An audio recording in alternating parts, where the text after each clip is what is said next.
Hi, thanks for joining me. So in this video I'm here to talk about economy picking. And to keep things simple, I'm going to just use the B low Korean position, the key of C major, 7, 8, 10, 7, 8, 10, 7, 9, 10. Also, if you get confused, I will hold up tab at the end that shows all the picking directions for any of the exercises. Economy picking is just a variation of alternate picking. So there's a lot of crossover between them. So first I'm just going to quickly review alternate picking. So if I'm on one string, the rule of alternate picking basically is just if I'm doing downstroke, I have to follow with up. If I do up, I have to follow with down. So if I'm just going 7, 8, 10, 8, I can do down, up. I can do up, down. Doesn't really matter. This is the same in economy picking though. There's no difference. As long as where the two diverge from each other is when I change strings. So in alternate picking, again, if I do a downstroke, I have to follow with upstroke. And that's true irregardless of where I'm going. If I'm on the same string, if I'm going a string under it, or going a string above it, the downstroke has to follow to upstroke.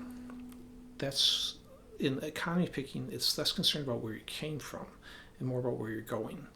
So if I'm going to a string under it, economy picking is referring to economy of motion. I'm trying to be as efficient as I can be, which therefore will try and give me my maximum speed.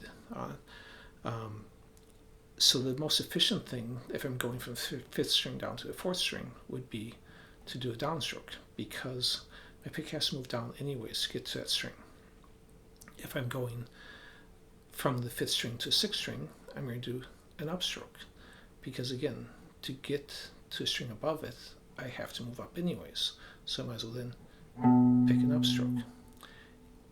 So for example, if I just take like a power chord, 7, 9, I could go down and down, but if I start an upstroke, it doesn't change my next note. I'm still going to go up and then down. So whether I do down or up on the string under it will always be a downstroke. If I do an upstroke on the fourth string, going to the fifth string, or a downstroke going to a string above it, again, what matters is whether I'm moving up to the next string or down. And if I'm moving up, it will be an upstroke. So as you can see, there's still two of the possibilities of just alternate picking. I might go down, down, or I might go up, down. I might go up, up, or I might go down, up. And in the midst of playing, if I'm improvising or something, I'm not necessarily going to be able to think about planning it out so I get a down, down, or up, up. I'm just going to do what comes natural. So it's important to be able to do either one. So a good way to practice this is just isolate the change. So if I'm doing the scale run again, 7, 8, 10, 7, down, up, down, down, I can then work that. Now, if I'm not going to pause and reset, then when I go down, up, down, down, and come back, well, I'm coming back up, so I'd have to start this on upstroke. Up, down, Now, if I reverse, I'm going to come from the fourth string going up to the fifth string, then I might start with upstroke. Up, down, up. That way I get those two up notes in a row. But again, if I'm going to repeat, I'd end up on downstroke. Down, up. So the two notes in a row is kind of like a mini sweep. If you think about sweeping, that's when you are doing a similar action of hitting notes in the same direction.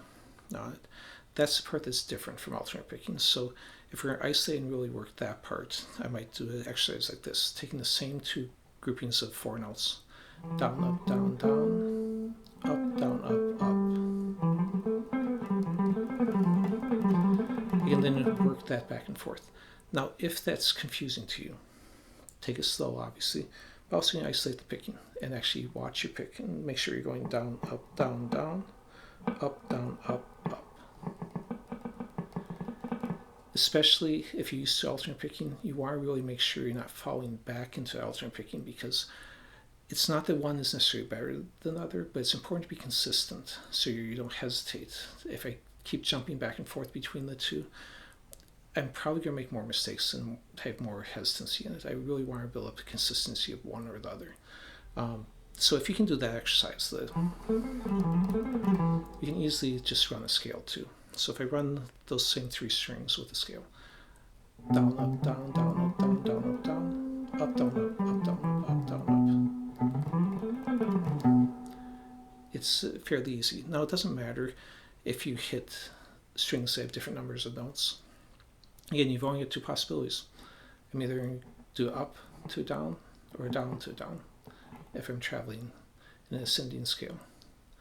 And if I'm coming back in the descending scale, same thing. It's going to be up, up, or down, up. Then again, isolate the parts. So here's the tab for everything I just played.